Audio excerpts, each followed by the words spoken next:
puts 10 pounds on you? Dude, I don't need 10. I'm down enough, but I don't need any more up. How many did you end up losing? 27 right now. Good for you. I got 15 of those. Yeah, I was gonna say, I probably got 20 of them.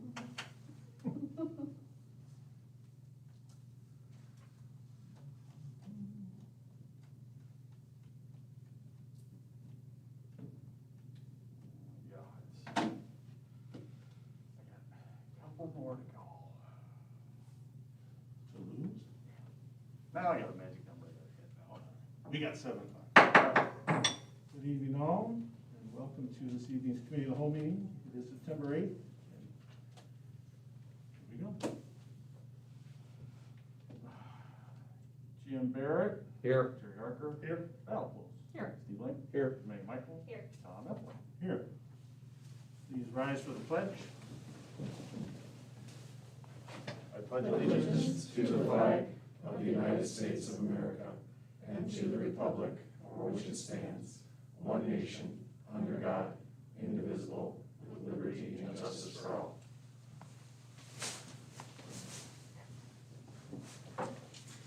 First thing we have on the agenda is citizens' time to speak. There's a couple things we want to make known here about that. We have a citizens' time to speak sign-in form. Where's that at? It's right outside the door, enter. And that's for a couple reasons. One, we want to get your name. We have to put you in the records when you do speak. We're required to do that. And second is so we can get an email from you and we can respond to you with if you need information or if you have questions that you want answered. Those of you who've been here before will think, oh, that's a little different. It is different. This is on advice of council and guidance from the Illinois Association of School Boards that we need to be doing these things. Okay. So with that, is there anything any citizens would like to talk about this evening or let us know? Sign up is out there. You could do it after you speak if you want. Okay. Well, my name's Matt Welch, for those who I don't know or don't know me. And I sent an email in last week to the board and to Dr. Johnson. And I guess I would just like to follow up on that email with the hopeful encouragement that we'll be able to receive the contact dates for the rest of the athletes here at the high school. Hopefully, I would hope we could start next week. I know some schools started this week and some are starting next week within the state. So I guess I'd like to reiterate that to the group. Okay. Thank you, Mr. Welch. Thank you. And do make sure you sign in. I will. Okay. Anything else anyone would like to say?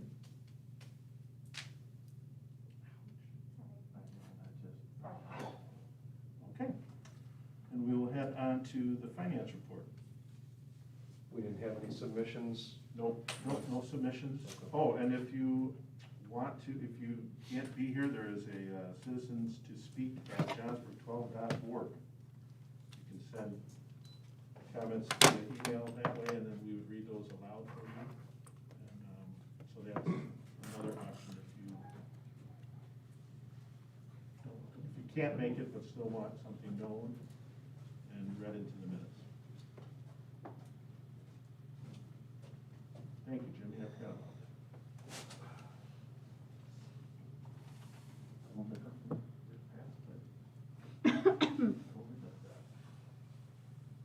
Sorry.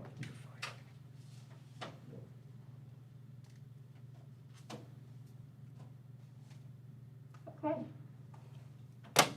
All right, I'm going to start this evening and just give a brief update on our finances. The first of which I wanted to talk about was our cash flow. As you may recall, if you've been at these meetings before, or if not, here's a little bit of information regarding our cash flows.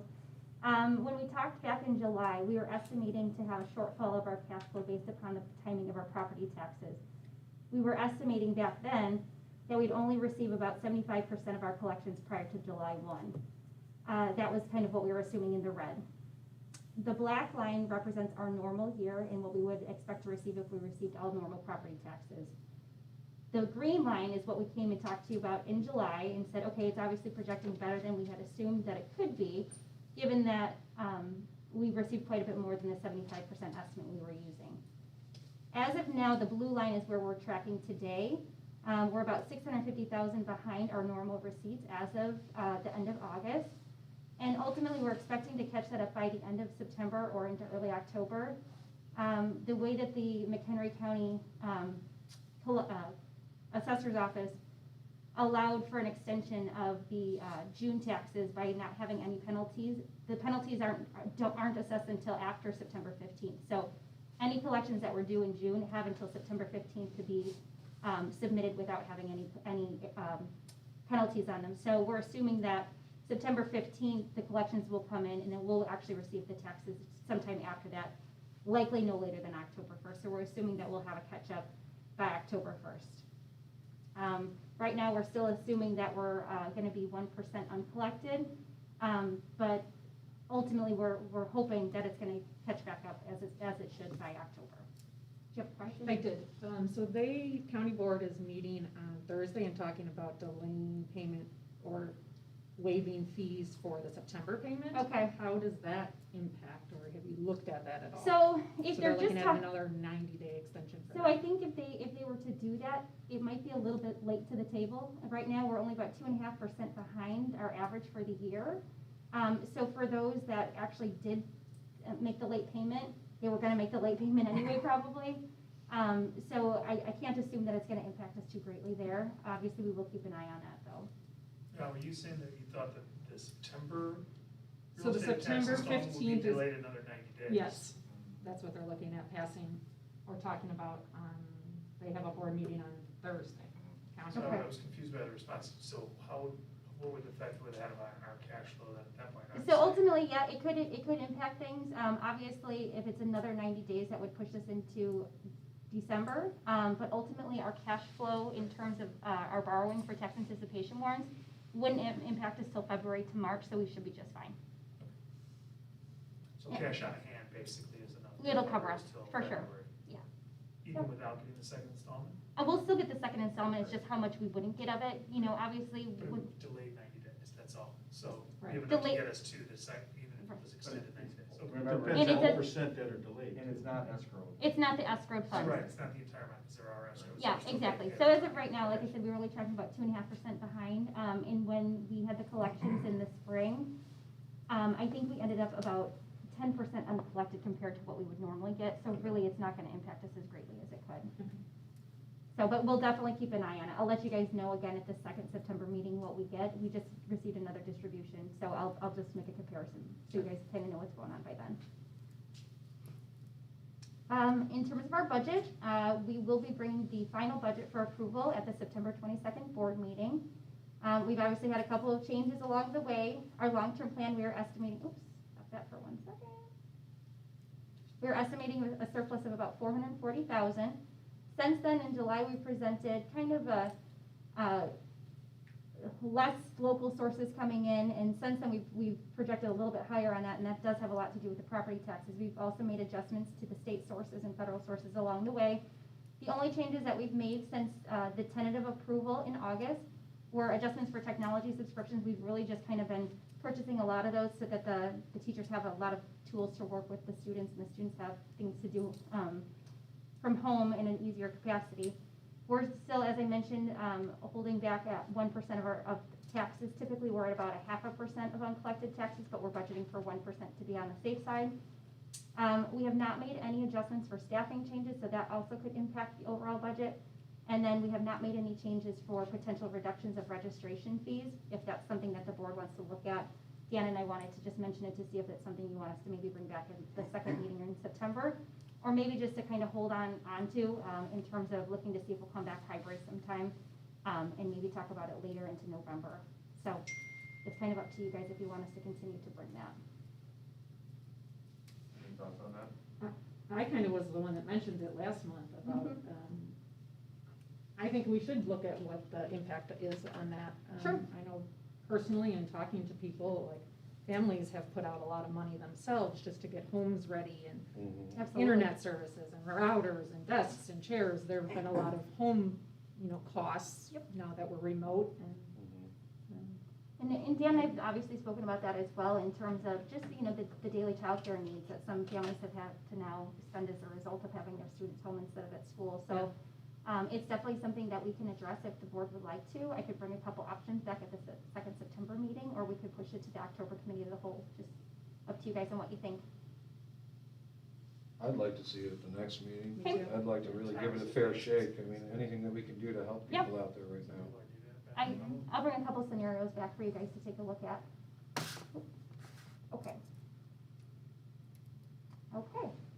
Oh, I guess wrapping that up, current surplus, presented as of today is a $379,000 surplus. And when I bring that back, it'll also, sorry, I'm thinking about that a bit with the impact of the overall budget. Well, I'll make the adjustments and you guys can make the decision based upon that, and I'll bring different scenarios for the final budget. Okay, Okay? thank you. Sure. Operations, just a couple things. The first of which is food service, and I think a few of you may already know about what's happening here. Current staffing levels, we're holding on to 3 full-time and 2 part-time staff members. Typically, we staff over 20 district-wide. We have a daily grab-and-go service right now. It's served out of our 3-8 kitchen, 3-8 campus. And it's a pickup between 10:30 and 1. The families sign up the night before, and the meals are charged at free, reduced, or paid. It just was announced last week that the USDA has extended the summer meals waiver program through December 31st, which means that we can serve free meals to all of our students district-wide, and at no charge to them, nor do they, and also some of the requirements and restrictions are reduced so that it makes it a simpler service for us, to make sure that we're getting as much to our families as we possibly can. In the spring, we did a full week service where we would give a family a full week of meals. Also, we were allowed to distribute them but via bus. At this point, we're going to start by looking to still do the grab-and-go service to see if that helps some of our families, and then if we need to expand, we'll take a look at it, but we'll keep you guys informed as we go. Right now, on average, we're serving about 55 students a day, so we're hoping that this will, bring some more students into taking advantage of that. So we're starting that immediately. We can retroactively apply that back to September 1st, so any families who have purchased, we can credit their account for anything that they purchased to date. Is there any harm in families taking advantage of it? At this point, no, it's a federal program. I guess it depends on your perspective but in terms of the district, no. It is a federal program that we get reimbursement for. It's not locally driven, it's federally driven. So every dollar that we spend, we get above and beyond that amount back from the federal government. We actually get more through this program than we would through the National School Lunch Program. It's a higher reimbursement rate. And I know like they have in there where it says, until the funds run out, how quickly are we reimbursed? Like how would you know? I think that they would stop the program. Okay. As far as I've heard, they're not gonna have people charging against it when they don't have the funds available. They'll say, effective this date, this is no longer available. As of right now, it's only available through December 31st. We've also requested, just to be on the safe side, if we do go back to a hybrid model or an in-person model, full in-person, can we switch to the NSLP model, which is maybe a little stricter on things, but there's also something to think about in terms of if every kid's eating a free meal every day, the impact on how many staff members we now need, how can we schedule it? It may be very different in the service model. So we wanted the ability to switch back to NSLP if possible as well. So we do have it. They still need a meal, they still eat here versus at home, right? So wouldn't we still want the free lunch? Sure, it's just a matter of how many kids are passing through our lines every day. So right now, if we have 150 kids passing through the line at the high school versus 600 kids passing through the lines at the high school, it might be very difficult to make sure that we're serving. So we're kind of looking at all angles just to make sure we have coverage for that.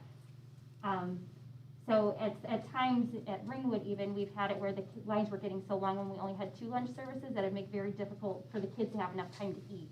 So we want to just make sure that we have all of our bases covered before we make a final decision, and that we do have the flexibility to switch back.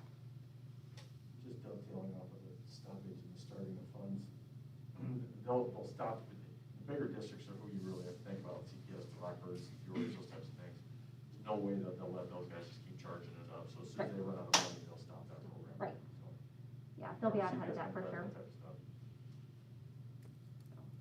Okay. For buildings and grounds, just a couple projects that I thought it would be nice to talk about aside from everything else we've been talking about. There, over the past several years at this campus, Northfield, up by the soccer fields, it's gotten kind of messy. The water table's risen, and it's just kind of made it so that it's a little bit sloppy up there. It's made it so that the fields are unplayable at times, and as Tom reported, ATVs have made large ruts up there, so they've had a little fun with the property. So Tom and the maintenance staff installed approximately 500 feet of drain tile in the affected area, which is basically around the new walking track.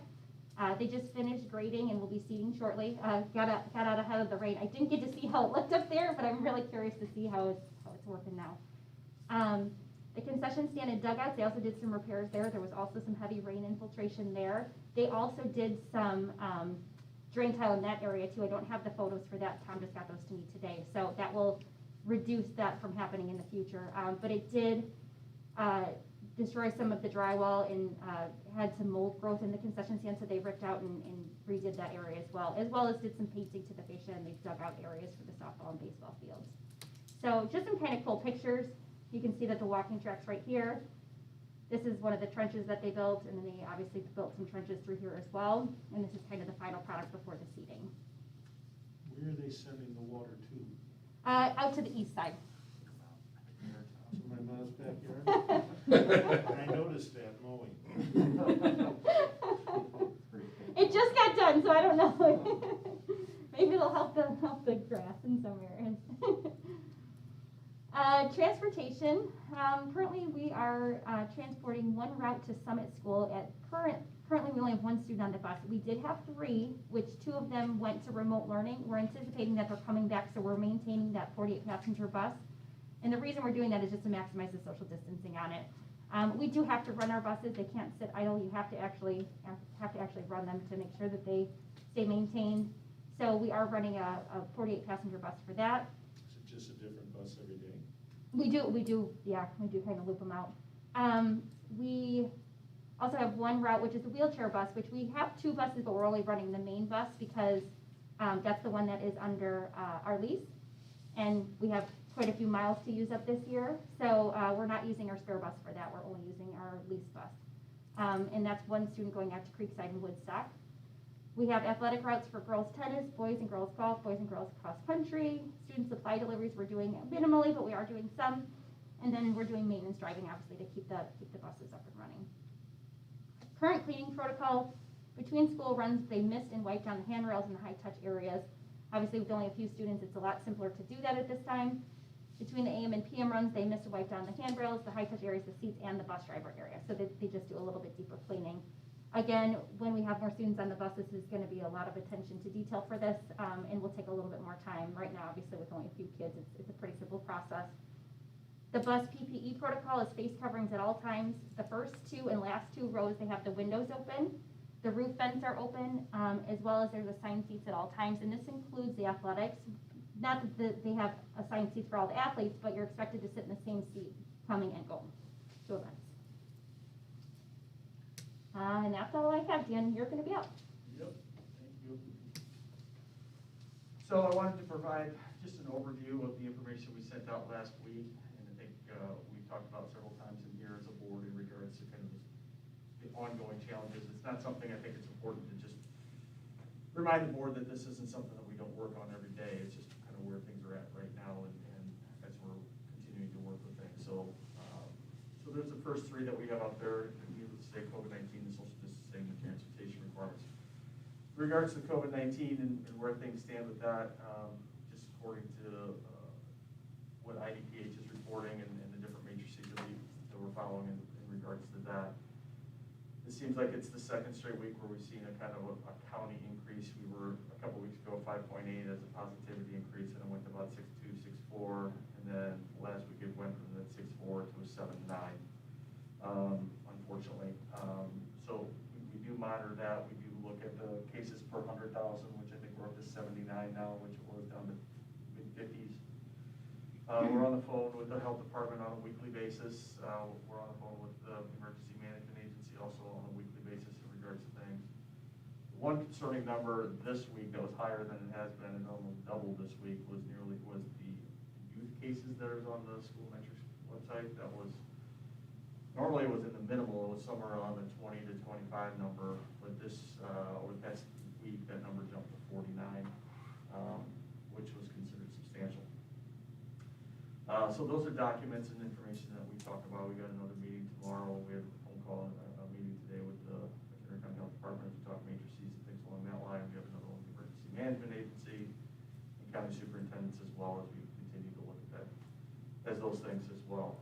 The social distancing requirements we're trying to work through as county superintendents and county school districts as well in regards to, I think we talked about this many times, the 6 feet and 15 minutes was not, it was the cumulative approach to it that was the difficult thing where IDPH and the Illinois State Board in the communications that they send or conversations that we've had said it's a cumulative approach for young people in schools, and that makes it very difficult for our staffs to be able to monitor those things. Before it was just continuous, right? It was just 15 minutes continuous. Now it's cumulative. For schools, and the same thing in regards to transportation requirements and social distancing. Annie talked about the assignment of the seats and maintaining social distancing, the assignments of the seats and all that type of stuff. So we're working with COM and transportation to be able to get some processes and procedures to be able to knock that thing out, as well as trying to figure out how to get the cumulative approach. I really can't do a lot about number one, which I could get that vaccine done and out and tested and all that good stuff, but unfortunately I can't. But Annie, can you flip? So I know that this is just a reminder, we talked several times in regards about hybrid. I think I just want to make sure that to the board that we're really clear in regards to, when and if we do that. Hybrid is not school with just less kids. It's not just, we just send a half number of kids and they come to school. That's not it at all. So that's just an example of a high school, just kind of one hallway that's partially done in regards to it's a one-way traffic, single file lines. We try and keep them 6 feet apart. We don't want them we can't let them walk side by side. The partners still let staggered schedules, staggered release times, and things along that line in order to try and keep them as best we can social distancing. And then, go ahead to the next one too. And then this kind of gives you an idea of what the classrooms are like at the elementary schools. 6.5 feet apart at all times to make sure, so if somebody does contract it, then that's the only person that would have to isolate or quarantine. And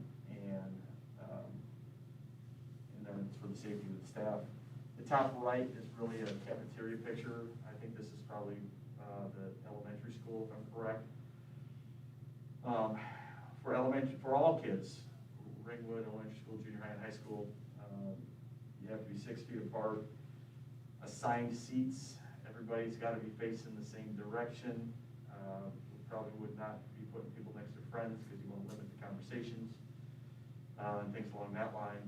And so that's kind of a different scenario. And then, of course, when they go out to recess, you have to make sure that the staff will keep people 6 feet apart. All those requirements are required as part of this process. So I know we had talked at the last time, and some people saw some things in regards to I thought it'd be beneficial for the board to be able to see exactly what that looks like and exactly what the classrooms like. We didn't empty out all the classrooms. As you can see there, we took everything out of the classrooms in order to be able to get the desks as much as we can. Don't look in the junior high old gym because it is wall-to-wall furniture that came out of classrooms. And then also, there's also all nooks and crannies up at the elementary school, same thing at the high school. So we've got everything out of the classrooms in order to create as much space as we can for social distancing purposes in regards to that. But I thought it was important to be able to just understand the board's sake that hybrid, like I said, just doesn't mean you come in with half the number of kids. It's totally different. It's a totally different educational experience with things. So then we also, as a reminder, other areas, the big ones here in regards to us is the response to symptoms and the quarantining, the contact tracing. I think those two are kind of clumped together. The real killer is in regards to anybody that has a COVID-like symptom that they're, I think, listed them in the letter that went home. And I have a sample here that I'll show you of what that would look like in regards to the number of kids that potentially could have been in quarantine last year. It's just 6 random days. And then the contact tracing and the quarantining that are required. Take that aside, then you put the staffing situation with mandatory quarantining, the ability to, we've always, as the board knows, because we've reported on it, that substitute teachers are a challenge in and of itself. And then I know that we had several that had backed out, the retired teachers, they don't want to put themselves in harm's way, so we don't have the full gamut of that to happen, which you'll see here in just a second when I talk about the samples. Not to mention the FMLA and the other things as well. I just have a quick question. Who is responsible for doing the contact tracing? That's our employees that would have to do that, or the health department? Well, I know that there's an area school that has a serious situation that's taking place, and the difficulty that McHenry County Health Department is facing, I personally believe, is that they have, is a staffing level and the ability to be able to get staff where they need to be. They're great people, they've got a ton on their plate, but the quantity of the work, it's just overwhelming for them. And so, it's a partnership between the two of them. So we have to help and they have to help. So it's kind of a partnership between the two of them. They do most of it, but we, our administrators, then also have to help with communication with it as well. It would be very, very helpful to be able to get additional bodies to the health department, and they'll tell you that too, because it's the amount of contact tracing that has to take place. It's just crazy. So there's a sample here that I thought I'd provide to the board in regards to what we were talking about. I was working with the nurse at the 3A building, and we were having some conversations about when it got to be the cumulative effect, and when it got to be all the symptoms, and if you get one symptom, then you send home. And I said, well, just pick 6 days out of the year, and what would that look like for us in regards to how many kids would have to get sent home over 6 days? So she just selected 6 random days. One in August, one in September, one in October, one in November, and one in February, late January. So this is, I have a cough, I have a sore throat. Any one of the fever, any one of of the those symptoms. Correct. Okay. And so what she did is then she took a look at nurses' visits, because we have to keep all those on record, of course. And she went through all of the kids that went in all of the buildings, and then she took the COVID criteria and applied it to the kids. Now, these kids didn't get sent home, they just went to the office because they had one of the, because they felt that, and it just happened to fall into those symptoms. So of that, these are 148 kids that, in those 6 days, 6 days would have had to get sent home, and that's not. Each day or total? Total. And that's not, go back to the quarantine part of it, now the guidance from the IDPH and the McHenry County Health Department is, if you send one person home, one of the family members home, they all go home. And if it's a staff member or a sibling, one goes, they all go. Until they get a positive, or until they get a negative test, they quarantine for 10 days, or you get a doctor's note. And if that person took a bus, the whole Then you bus have to goes down, quarantine more. including the bus driver, right? Especially if there's no seating chart, that's the key. And if the kid happens, because kids never don't follow the rules, but if the kid doesn't sit in that same seat, then yes, then the whole bus.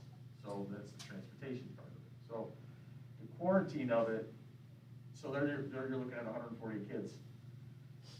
And then any family members associated with it. So that. And the kids on the bus? I didn't even include kids on the bus. No, but that's, You could. that would be added potentially. And so then we'd have to pick up the phone and call those 148 families to come get them, and then they would be out for a period of time, anywhere between 1 and 10 days. So it depends on if they had doctor's office and stuff like that.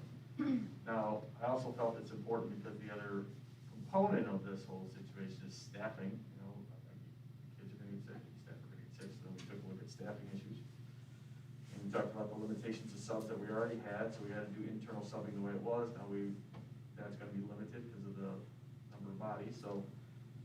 In that 6-day time period, we had 77 staff just report on sick days. These aren't personal days or anything else. It was just called in sick days for those days, so that they average somewhere around 12 staff members each day. So, that's an alarming number when you're looking at a shortage of subs, and those 12 staff members, if they reported the same symptoms, which we're asking staff to do now when they report in sick, they have to report in why were you reported sick. If you're running one of those symptoms, you can't come back into work for your days.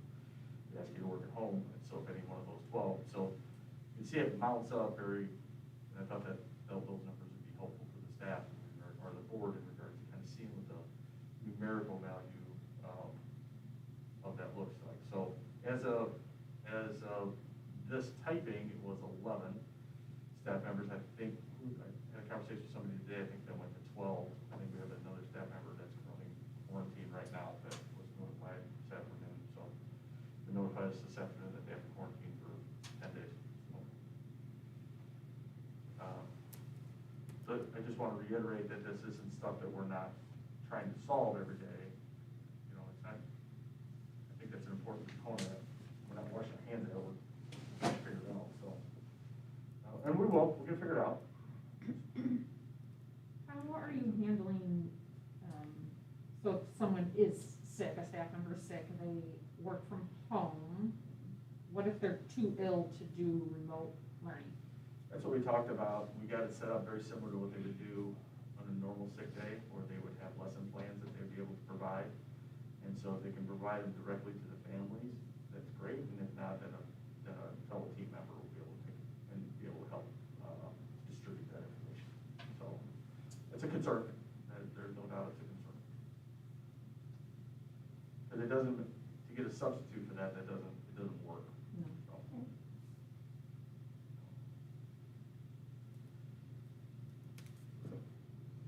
Moving on to extracurricular activities. I think we just talked for a second there. I thought so far the fall sports things have gone well.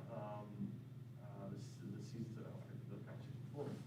The coaches have done well. The athletes have done well. On personal experience, I heard from my daughter, who just blows her face mask, and after a hot round of golf, put the face mask on the bus and take a half hour 45, but she's happy with it. So that's going well.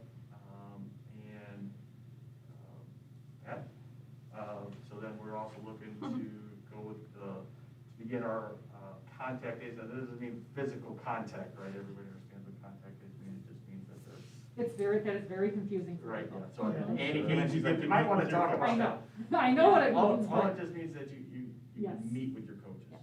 So it's not actual contact. You can actually meet with the coaches. That started in a lot of districts throughout most districts throughout the state on, actually yesterday for some, most of them started today on the 8th. And we have it tentatively scheduled to start on the 14th. The protocols will vary by sport because there's high, medium, or there's high risk, low risk, and medium risk sports. Each one has its own unique set of protocols and things like that we've met with the coaching staff numerous times on, communicated things.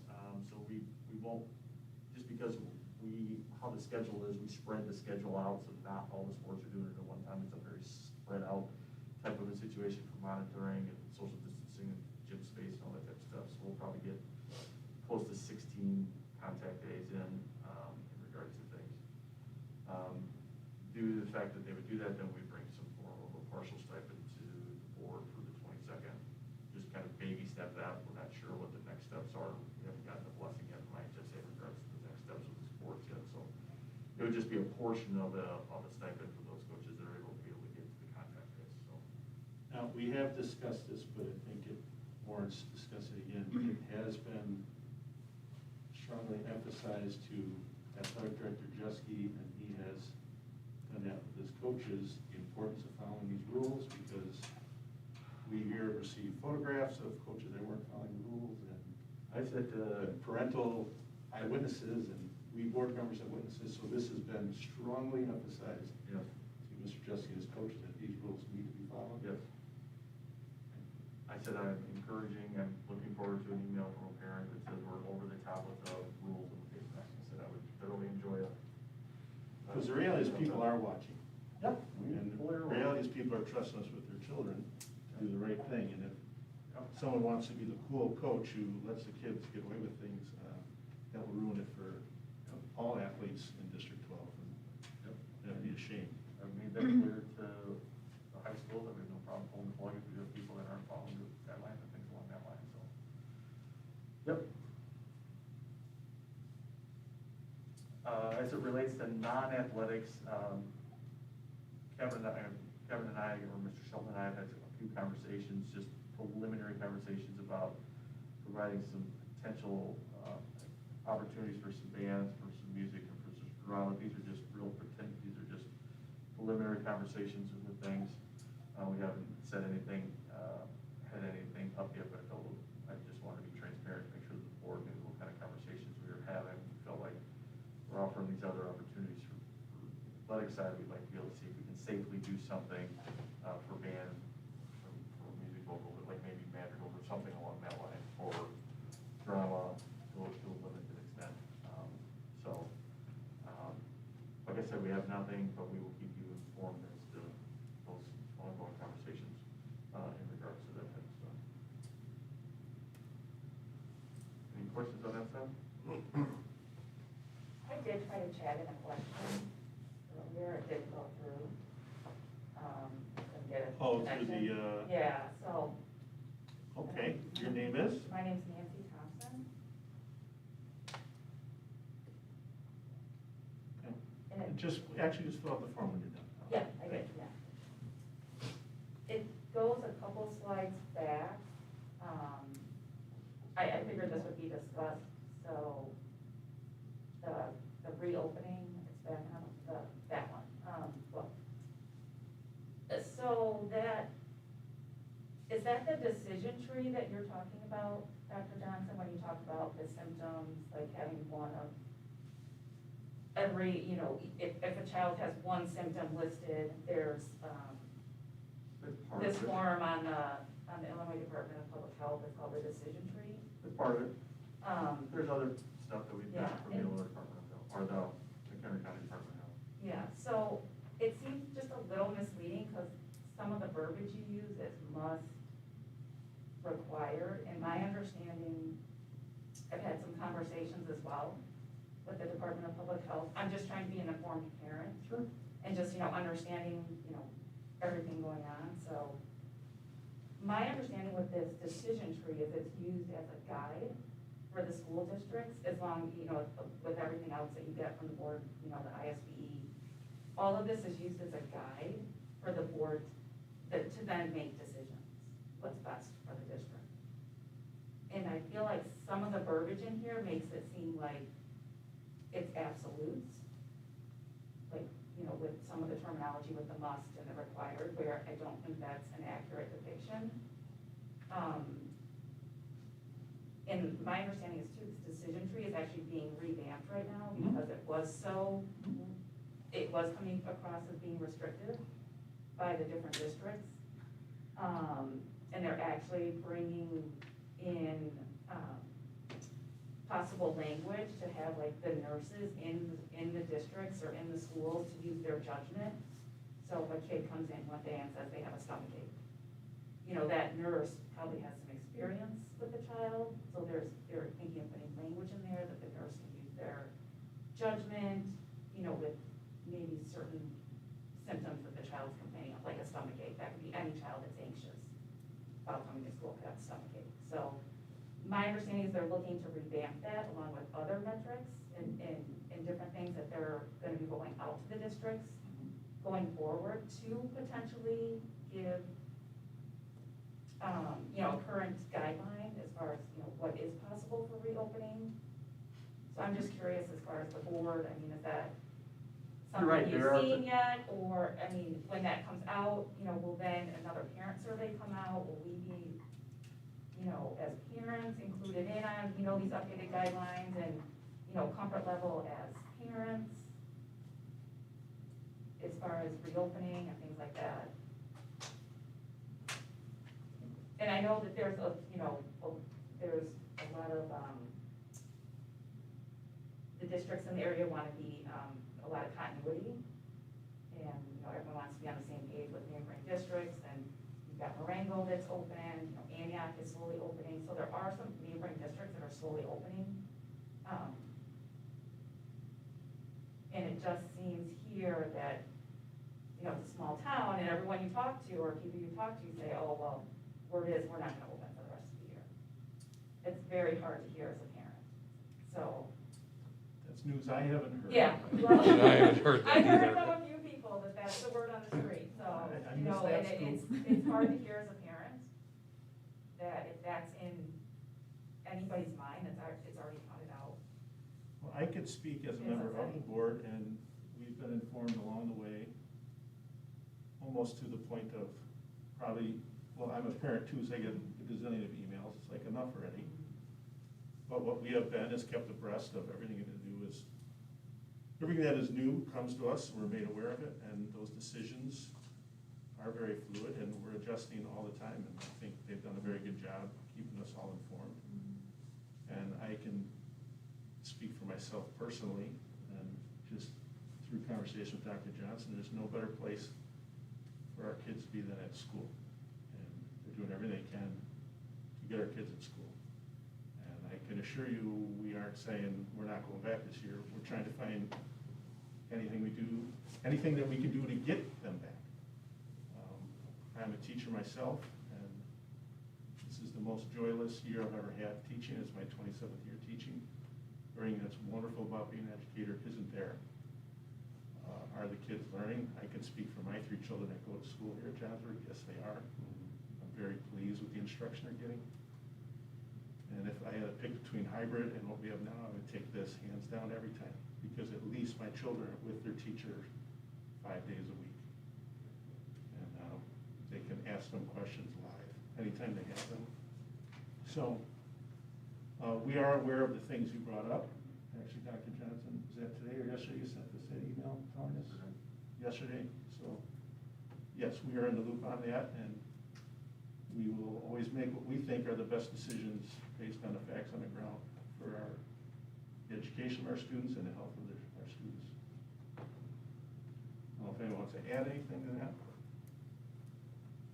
I guess maybe just to reiterate the point, you know, word on the street that you heard is, I can only comment that that's just street news. That hasn't been discussed in here one bit, and this is kind of where all of those kinds of decisions get made.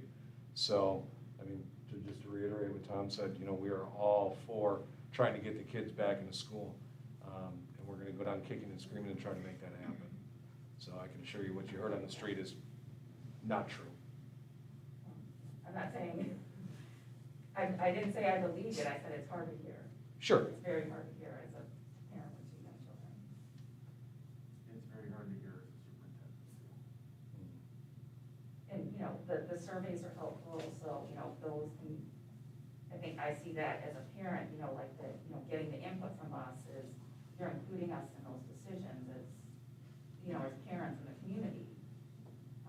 You know, districts have had huge outpouring of community support. I know it's a little different here, and, you know, things have switched with certain communities and different models changing because of the huge community support. So, you know, for those that aren't able to come to the meetings, the surveys are helpful, and, you know, just understanding, you know,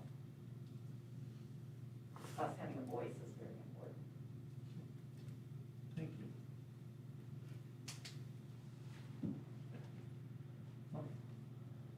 Just, we're supposed to do this during citizens' time to speak, we truly are. And it's, Okay, sorry, go ahead. to keep order. Moving next here. How's it rolling?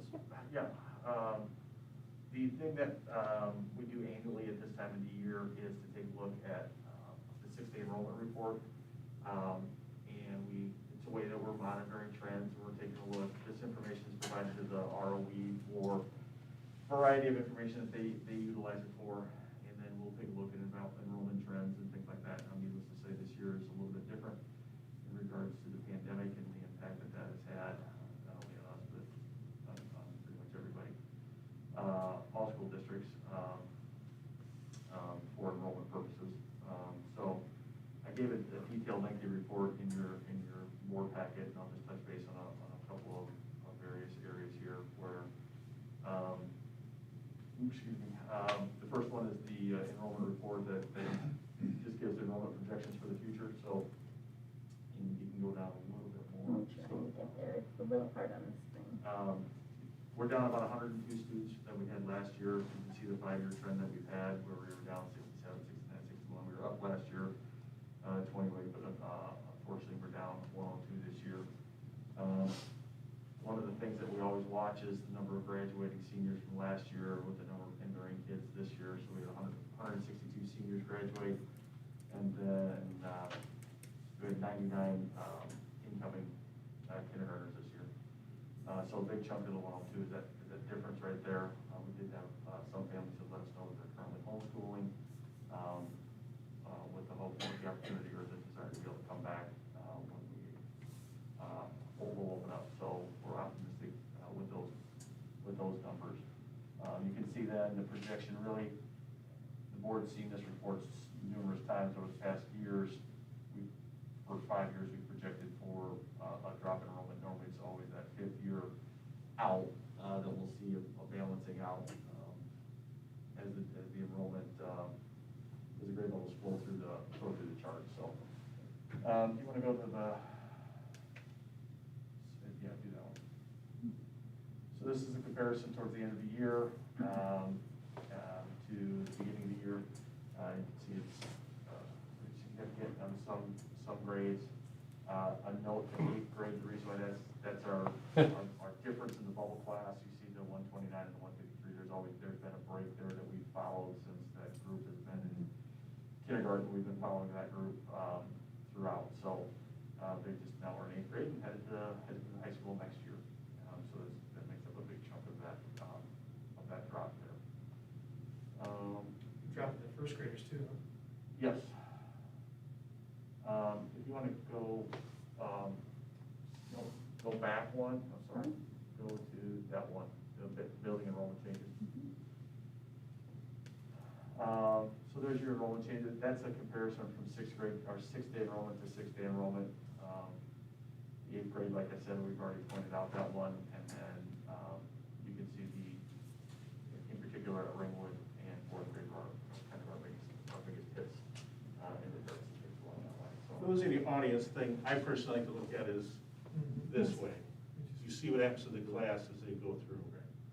So you have 118 first graders, you have 117 second graders. That means a loss of 1. And if you stay tuned, I'm going to show you a chart. And then if you go to home. Just before we go, now I have 2 friends that did not put their children in kindergarten this year. Have you guys heard that from people too? Yes. Okay. Yeah. So I might attest for some of that then for all here. One of the things that we do watch is the market, the housing market, and we talked about providing the same data that we try to be consistent with in regards to that. So we wanted to make sure we included the housing market information for you. And then the last one is the chart that Tom had talked about with the graduating class and the enrollment changes over the time. That's what that might be in your board materials. Okay. You can see it. That should be good. You can see how the grade levels, sorry if it's so small, but you can see how the grade levels change over time.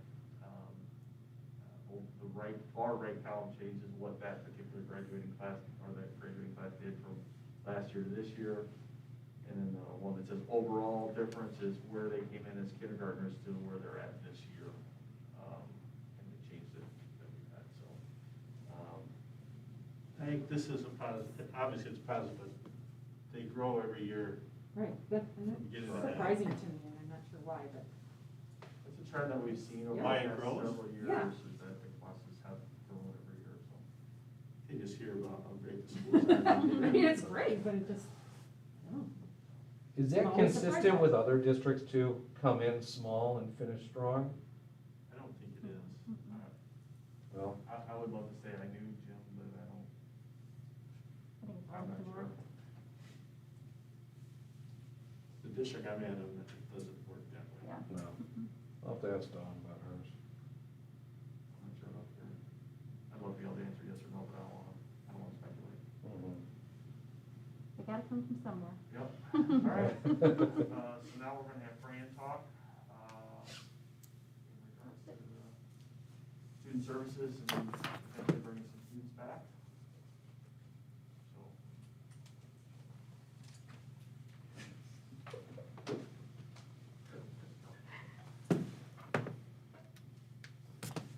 And you're totally sidelined now with this COVID. I know, right? If I stand up, I'm gonna block the camera. I just feel like I have to sit the whole time. Yeah. We could swim. It's just not my kind of meeting. Yeah. want to switch? You want me to switch? I'll sit down.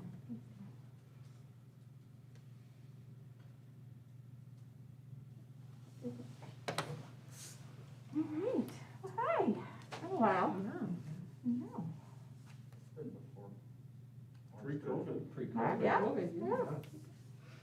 I'd like to say I miss doing it, but there's my desk, my computer, my notebook, so I don't forget anything, my coffee, and my phone. So, what's 2020 looking like for student services? Special ed students, we're actually down 16, which is not the norm that I say to you at the beginning of the year. Just a kind of a quick breakdown there for Ringwood. 91 at the high school. That's quite the large bunch for us. 504s kind of remained the same, although it should be an increase of 2 because there was one last week that didn't get included in here. Our explosion is the ELL population, which pretty much every year I say we got to keep our eye on this.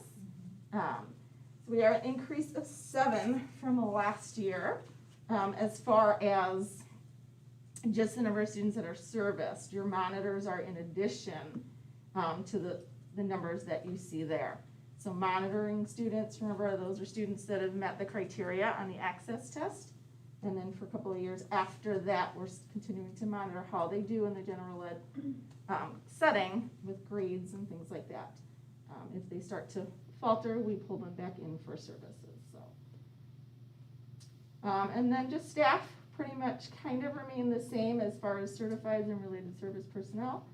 But from, I guess, the end of last year to where we are now, there has been a decrease of 9 non-certified positions.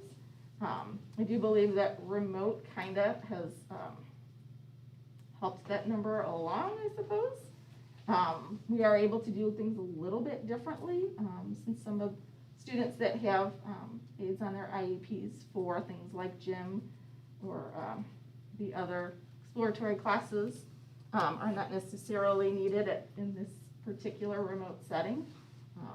But in the case when we do come back, or when we do come back, we probably would need to look at staffing differently to help our kids that have the IEPs and the services on that.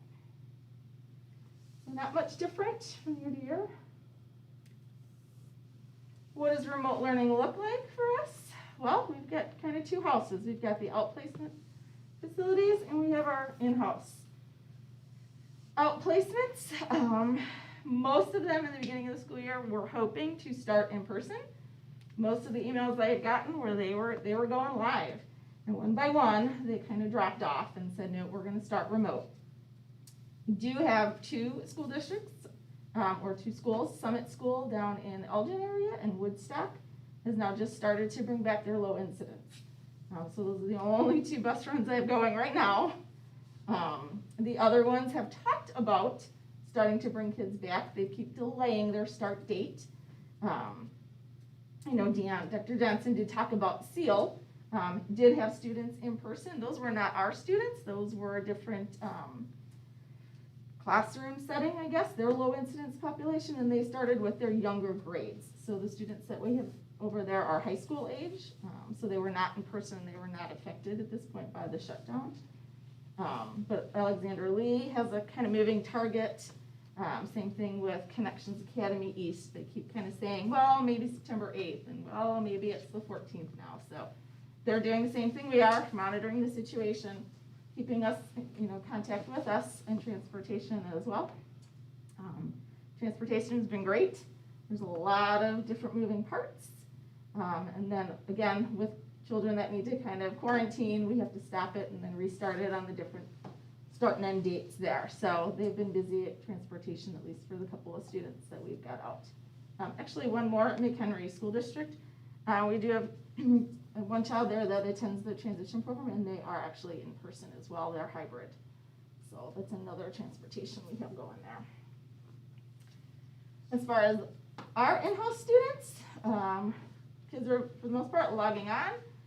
Staff is logging on. We've got breakout sessions with some of the non-certified staff to check in with kids. They're checking in. We've got all different staff members are checking in with kids daily in the morning, making sure that anybody having difficulty with logging on or checking in, making sure they've got things ready for their day to kind of assist with organization, stuff like that. Most of the things we're hearing with our kids, it's struggling with the internet connections, and then staff feels like they can't be able to support the kids like they typically would do in person. So when you're sitting in a Zoom or a Google Meet, you can't really walk up and kind of tap on the desk to tell the kid to kind of, hey, refocus, things like that, or, you know, do you have a question, things like that, because you disrupt the entire large setting classroom. So they try to kind of pull out to smaller settings after the teacher's all done and, you know, reteach, things like that. But as far as our kids, I think they're doing great in the situation that we have going right now. We were busy this first couple of weeks creating what's called a remote learning plan. So kids that have the IEPs and the 504s, not all of the goals or the accommodations are what's needed when they're at home. So for instance, a lot of our younger kids have functional goals. So how do you walk into the classroom? How do you kind of hang up your coats? How do you get ready for your day? Those are things we can't really work on right now when they're in a home remote setting. So those types of goals are things that we would kind of put to the side until they're back in person with us. Same thing with certain accommodations. Sometimes they need different ones at home. So we've contacted our parents, talked about things that we can and can't work on, talked about things, what do they need at the home setting, what needs to be changed, and we created remote learning plans. They look very similar to the IEPs. They talk about the goals, they talk about the accommodations. We have all the related services there. We tried to be very specific with the information.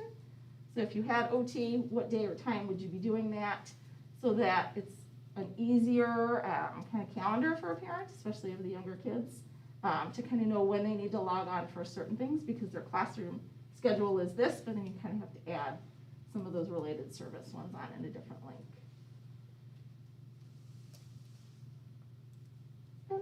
Nurses, they are busy, very, very busy. Chris Wissett deserves a big shout out. Her and Dan, I know, have been on with the mental health department pretty much weekly. She's been our go-to, just kind of making sure we're needing what we need as far as PPE for our staff and our kids. I know there was a big kind of question about some of the students in outplacement facilities. If they could not wear masks, what is the guidance on that type of stuff? Staff members that have been sick, things like that, kind of creating the QR codes for kind of how do we streamline some information to our nurses so that they can have the most up-to-date information on our staff, who's in the building, who they've been in contact with, things like that. So they've been very busy, even though there's no kids in the building, staff is in the building, and there's still a lot of contact tracing to do on that one. And just kind of getting ready for the next steps. And lastly, low incidence population, return to learn. So Dan and I have had several conversations about how do we bring kids back. Part of the Illinois plan does talk about your low incidence population, which would be your most significant needs in special education. So for us, that's our ALPS population, or early childhood population.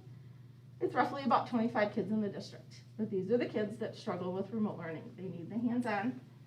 They are not cognitively able to really do learning independently. So their parents sit with them pretty much for their 2.5 to 3 hours a day, because sitting in front of the computer or the iPad or whatever, they're not able to kind of function independently. And so Erin and I have spent a couple of days now going to the different buildings, walking them with our principal or some other staff members, kind of creating almost a minute by minute. How would you get to school? How would you walk through the hallways? How would you get to your classroom? How would you sit in the classroom? How would you do a bathroom break? Trying to kind of pinpoint where the holes would be so that we can make this a successful return to learn for our most significant kids. This would be the first group to bring back, A, because of the need, but B, they're also self-contained. So they're not switching classes, they're with one teacher for their day. We've been collaborating with the staff. Harrison School District does have their pre-K kids coming to school, so I talked to Ann Huff, Chris has been on the phone with the health department to make sure whatever our needs are, so that we can, contact and get all our PPE, to make sure transportation. We've been talking to Tommy, Jackie at Ringwood to make sure we have, at this point, I think we're up to 15-page policy and procedures for you guys, so you can poke holes in it and tell us where we're missing things, what we didn't see, what we need to look at, things like that. We are hoping to bring them back at least for a morning session. 3 hours is what we're looking at. We want them eating math, the reading, and the related services. Related services for them really is very important, and they need to be hands-on. It's very difficult for them to do that over Zoom with parents having to do it hand over hand for them. So that's kind of what we're hoping. That's what Erin and I have worked on probably the last couple of days at least, in hopes to get at least our first draft to Dr. Johnson by the end of the week. And when are you hoping to have this happen by? Well, I think my friend, Dr. Johnson first asked me, he said September 14th. He told me that was a lofty goal. Once we walked through everything, we kind of said maybe the 28th. And then today we talked, and we're kind of shooting, I think, for September 24th if we can. Again, the PPE is very important. We do have kids that are in diapers and need to be changed to the nurse's office, and there are certain requirements that we have to have for the health department for that. As far as putting them in the classroom, making sure we've got the desk dividers, because a lot of these kids may or may not be able to keep their masks on full day, so we need to have protectors for our staff, masks. Nurse needs to have the full gown, the N95 or surgical mask, so there's a lot of different pieces to this, and we don't want to miss anything. So it's a moving target, as I said to Dr. Johnson, we're shooting for it, but we're not going to do anything if we're not certain that we can't keep the kids safe, and the staff. Staff is excited to bring the kids back. They kind of know that they need to be here. We've talked to a couple of the parents who are excited that we're at least starting to move this ball forward. The hope is that the numbers don't increase in the county and we can move forward with this. And they miss them too. What's that? And they miss them too. Oh gosh, yeah, they do. Yes, I had staff that were in tears in March when this was closed down. We were closed down, so there was a lot of counseling to staff that this was not the best for us, but it was the best for health-wise.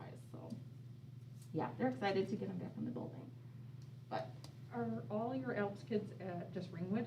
nope, Is that- we so this are you year, looking remember, at- we've got them in 3 out of the 4 buildings. So where are you looking to bring back, in multiple buildings or just So it would starting be, at Ringwood? Ringwood would have actually 3 classrooms. You'd have the ECE classroom, and then we have the 2 Alps classrooms down there because of the age ranges, and we had more than the 10 where we're Yep. allowed in a classroom.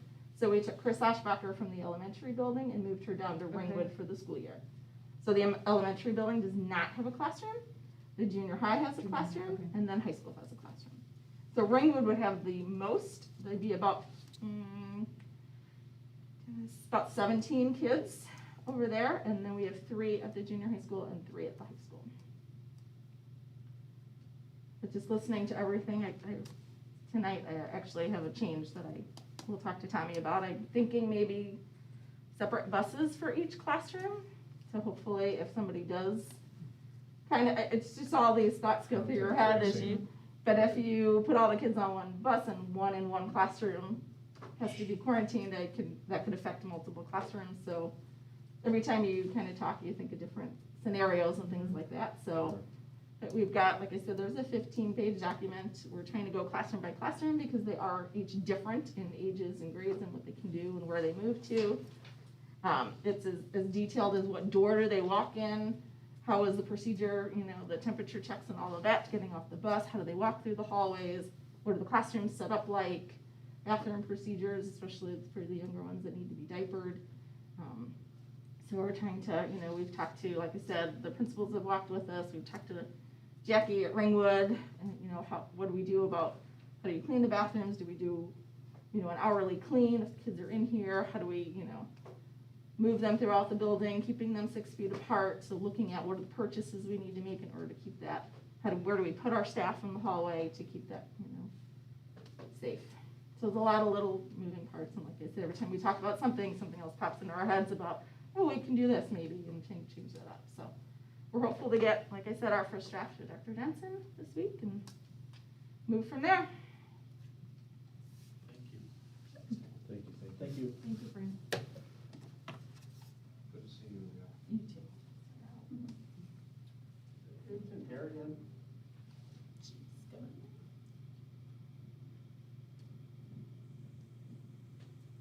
Hello, Terry. Hello. Welcome to the room. Yes.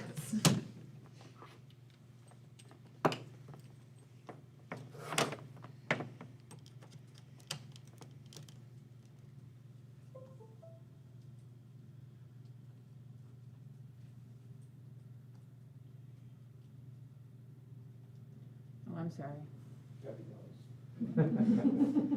All 6 feet apart, too. I know, they social distance quite well.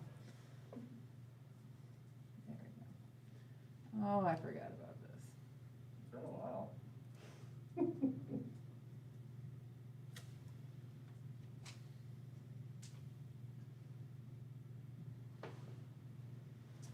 Sorry, I gotta smallify it.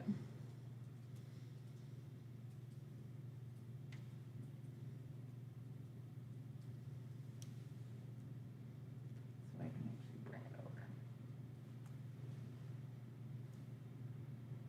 There we go.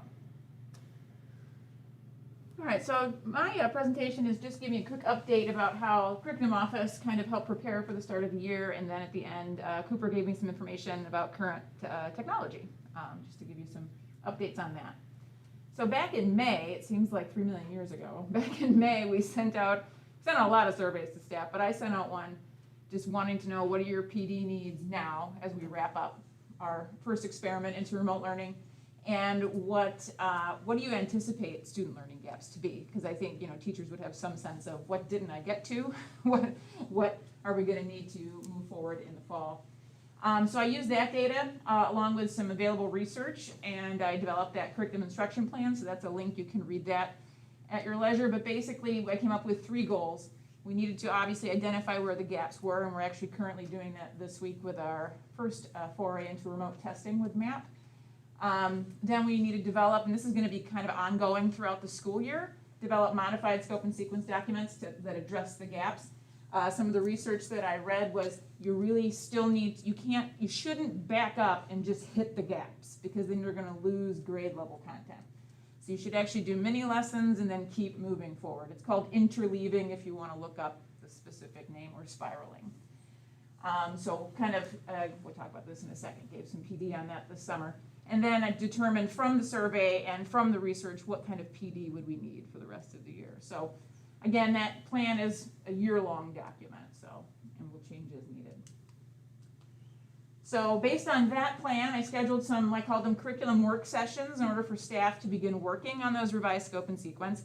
Those were voluntary dates, and I really had, I had a pretty good turnout for the summer. It was 34 total sign up, 33 showed up. So that was really, really good. It was a little heavy on the K-5 participation, but they really wanted to work together as teams. So I thought that was really good. And we talked about how they should emphasize those student learning gaps while prioritizing grade level content. I did offer professional development on those days as well. And I linked to our professional learning menu that, again, I still have to prettify and put it in a nice format. But my thoughts on the PD this year were everybody's in a different spot in terms of remote learning, how to teach online. I need to put together some professional development opportunities so that teachers can get what they need when they need it. So everybody's not going to need the same thing. We've got people using different programs. We have people using different strategies. So that's why I'm like, you know what, they need to choose. So we had a lot of people choose a lot on that menu, so that was really encouraging.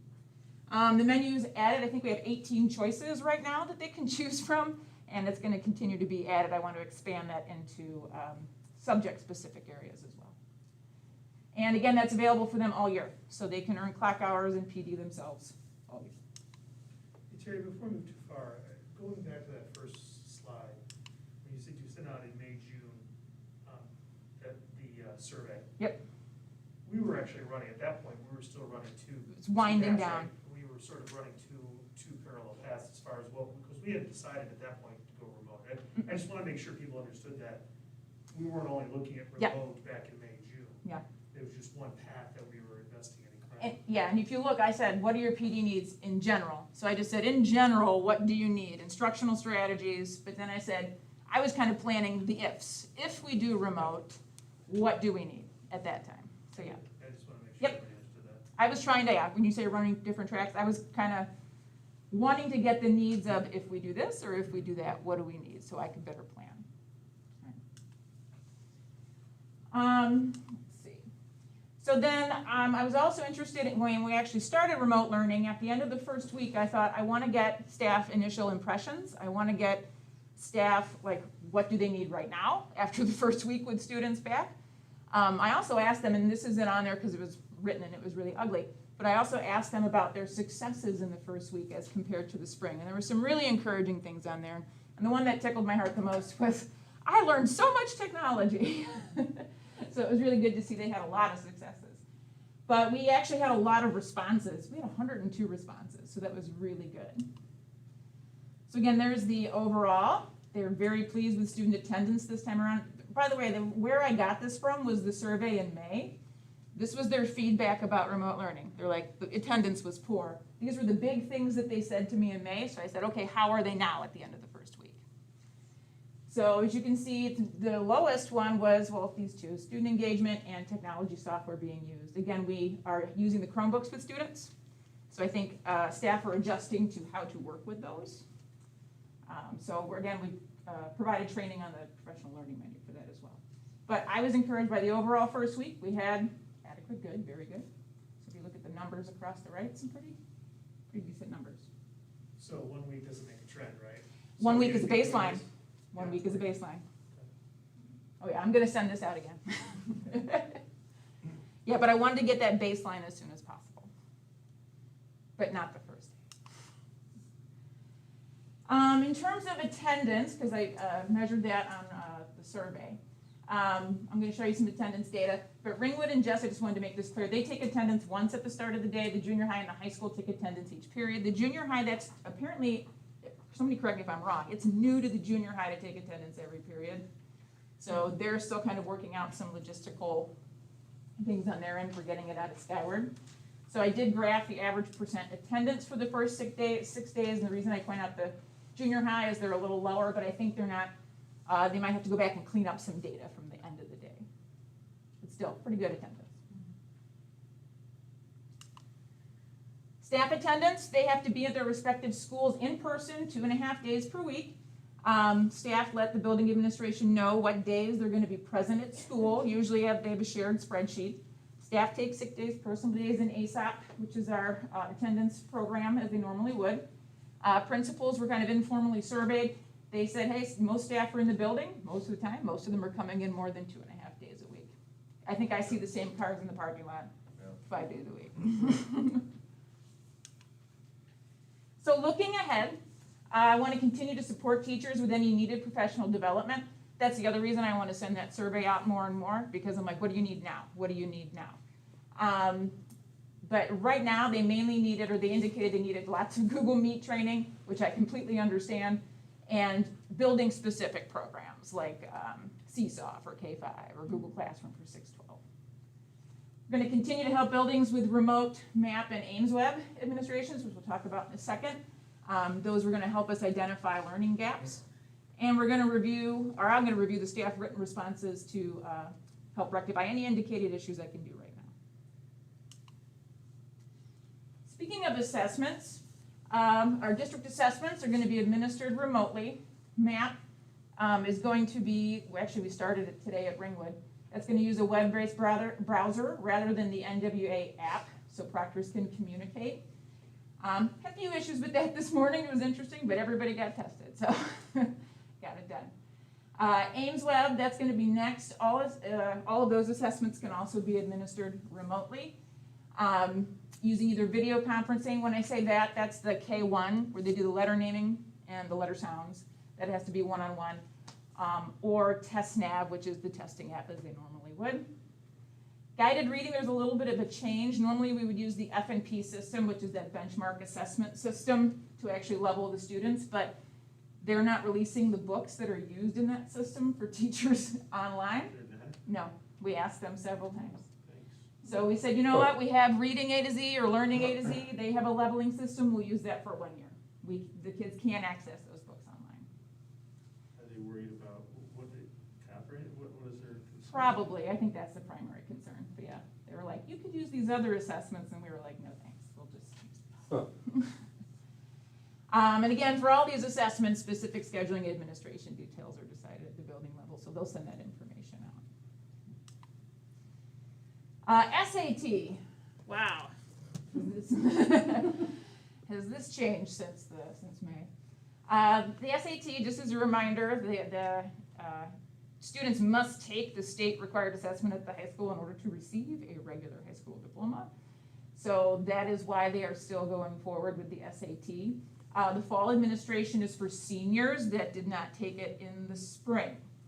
And I shouldn't say unfortunately, but that is going to be an in-person administration. Okay, so it's a state requirement that they take it.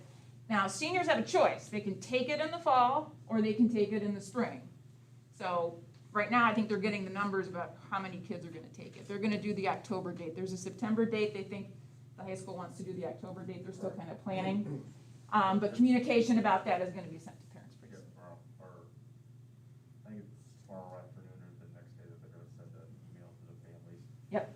In regards to if they would like to sign up for it, for the in-person on, I think it's October 24th or something Yeah. along that line, so. Yeah, and they have to have the numbers to SAT by the 16th, so that's got to be finalized pretty soon. So they can get the paper tests. And school districts, you might have missed it, school districts are told that no state assessments are waived. Yeah, that was Betsy DeVos issued that.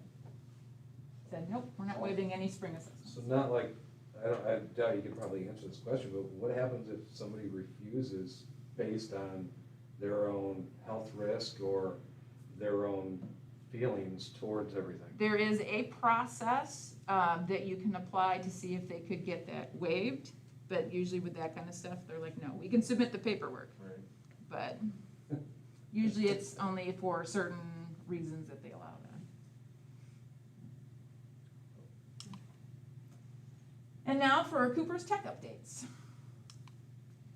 Chromebook distribution, obviously we distributed Chromebooks to all students, and he wanted to give thanks to building offices and teacher volunteers for all of their help and support in doing that. They're right now working through issues with devices. They really are grateful when people contact the help desk to get help, but they're asking people to continue to do that. They now have 25 hotspots. I think 19 have already been reserved, so I think they've got, I think he said 5 this morning left, so there might have been 20. That's great stuff. Yeah. That's pretty cool. Yep. And they're going to acquire more as the need arises, as the remote learning continues. And they did expand the Wi-Fi connectivity to all the parking lots over the summer months, just in case. Kindergarten and pre-K. Kindergarten got all new iPads. They're very happy campers down there. Pre-K right now have the old iPad 2s, but they have new iPads coming for them to allow more functionality. They're waiting for they're back ordered. They're waiting for them to come in, and they're waiting for the cases to come in. I know they don't like to release them until the cases are on them. Yes. Yes. And they've been keeping track of their help desk tickets between August 3rd and September 1st. Obviously, they received 778. They are actually really good at responding. I put in some help desk tickets. I'm like, I can't believe they got back to me that fast. They've resolved quite a few of them. They have a lot of long-term ones remaining, obviously, but then they gave some comparison numbers for last year, so they had an increase in the number of tickets. Yeah, they've been really good about responding to them. All right, any questions?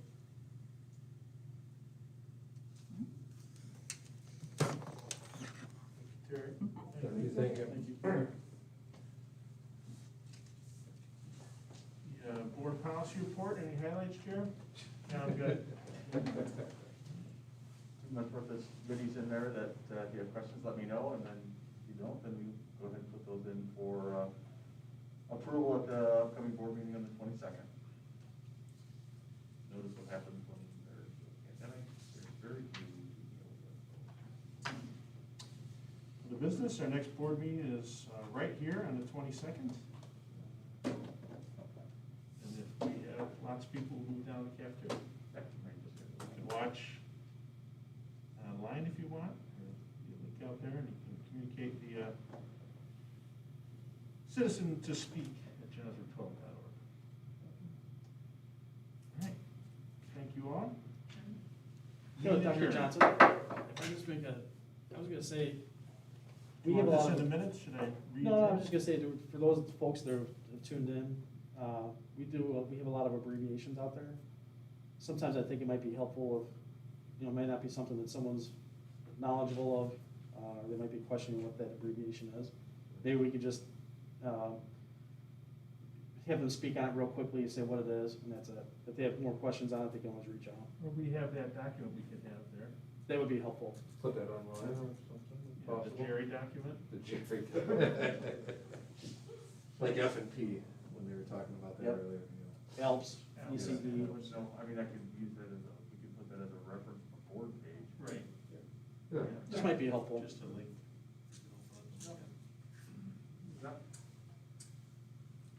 Thank you all for coming. Hopefully it's not raining when you walk outside.